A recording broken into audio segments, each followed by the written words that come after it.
Quinta corsa, premio Vitobello Ricambi, è una categoria G.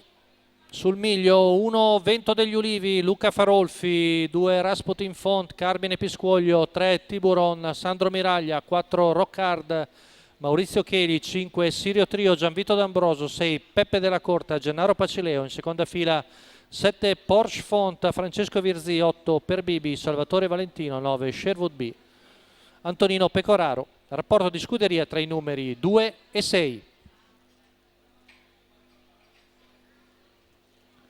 Stacco della macchina, veloce Tiburon, poi scavalcato da Peppe della Corte, mentre terza la corda è Rasputin Font davanti a Rockard.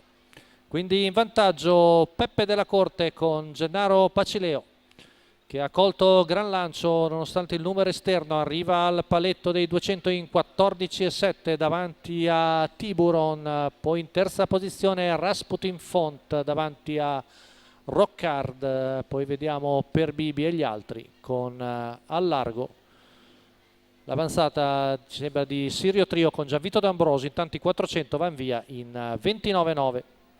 Seconda curva in vantaggio Gennaro Pacileo col figlio di Brez Foto. Davanti al 3 di Tiburon, avanza largo Sirio Trio, poi che si trascina il Sauro Sherwood B, poi anche Porsche Font ha preso la via del largo, i 600 sono andati via in 46,2.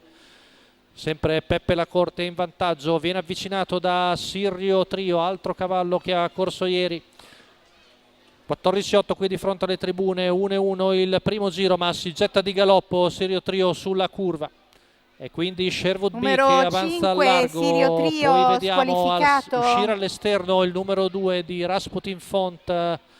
Intanto il chilometro va via in 1,16 e mezzo con in vantaggio Peppe della Corte attaccato da Sherwood B.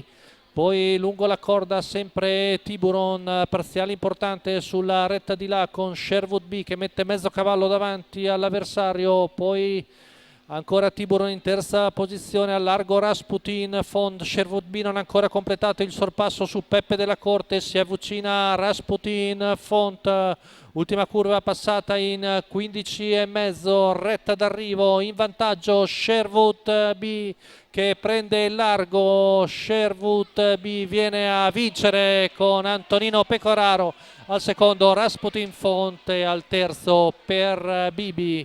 La vittoria quindi del Sauro Sherwood B, altro cavallo che ha avuto sfortuna ieri, ma oggi si è rifatto prontamente con Antonino Pecoraro, che è anche il suo allenatore. I colori sono di Giuseppe Mangione. La quota per il Sauro da Varennes 6,48.